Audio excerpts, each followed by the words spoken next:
Hi hello welcome back to my channel Sonu Juhi's kitchen.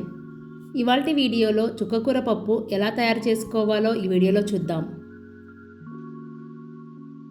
ముందుగా కుక్కర్ను తీసుకొని అందులో ఒక కప్పు కందిపప్పును తీసుకొని 2-3 సార్లు బాగా కడిగి ఒక కప్పు కందిపప్పుకి 3 కప్పుల నీళ్ళను పోసుకొని కందిపప్పు మునిగేంత వరకు నీళ్ళను పోస్తే సరిపోతుంది.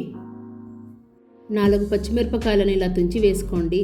అలాగే 2 పెద్ద సైజు టమాటా ముక్కలు, 10-12 వెల్లుల్లి, 1 పెద్ద సైజు ఉల్లిపాయ ముక్కలు, అలాగే 1/2 టీ స్పూన్ పసుపు, 1/2 టీ స్పూన్ కారం,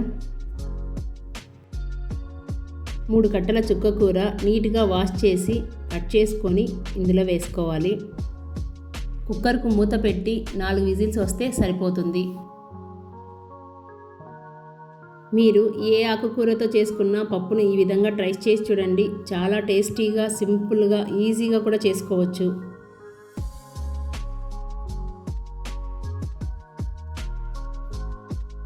కుక్కర్ మూత తీసి పప్పు గుత్తి లేదా స్మాషర్తో ఈ విధంగా పప్పును మెదుపుకోవాలి. పప్పు ఎంత వేసామో దానికి 3 ఇంతలు ఆకుకూర వేసుకుంటే పప్పు రుచి అనేది చాలా బాగుంటుంది.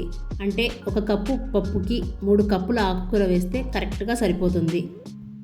పప్పు పోపు పెట్టుకోవడానికి స్టవ్ మీద కడాయిని పెట్టి 2 టేబుల్ స్పూన్ ఆయిల్ వేసి ఆయిల్ వేడయ్యాక 1/2 టీ స్పూన్ ఆవాలు, 1/2 టీ స్పూన్ జీలకర్ర, 4 ఎండుమిరపకాయలు, 2 రెమ్మల కరివేపాకు, చిటికెడు ఇంగువను వేసి ఈ తాలింపు మొత్తాన్ని 1 నిమిషం పాటు వేయించుకున్న తర్వాత స్టవ్ ఆఫ్ చేసి పప్పు గిన్నెను స్టవ్ మీద పెట్టి ఇందులో తాలింపు వేసుకొని రుచికి సరిపడా ఉప్పును వేసి ఒకసారి అంతా కలిసేటట్టుగా కలుపుకోవాలి. ఇలా మొత్తం మిక్స్ చేసుకున్నాక ఫ్లేమ్ని లో ఫ్లేమ్లో పెట్టుకొని 5 నుంచి 7 నిమిషాల పాటు ఉడికించాలి.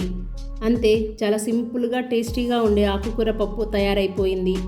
ఫ్రెండ్స్, ఇలాంటివి మరెన్నో మంచి రెసిపీస్ కోసం సోను జూహీస్ కిచెన్ని సబ్స్క్రైబ్ చేసుకోండి. మీ ఫ్రెండ్స్ రిలేటివ్స్కి షేర్ చేయండి, లైక్ చేయండి, మీ ఫీడ్బ్యాక్ని కామెంట్ చేయండి.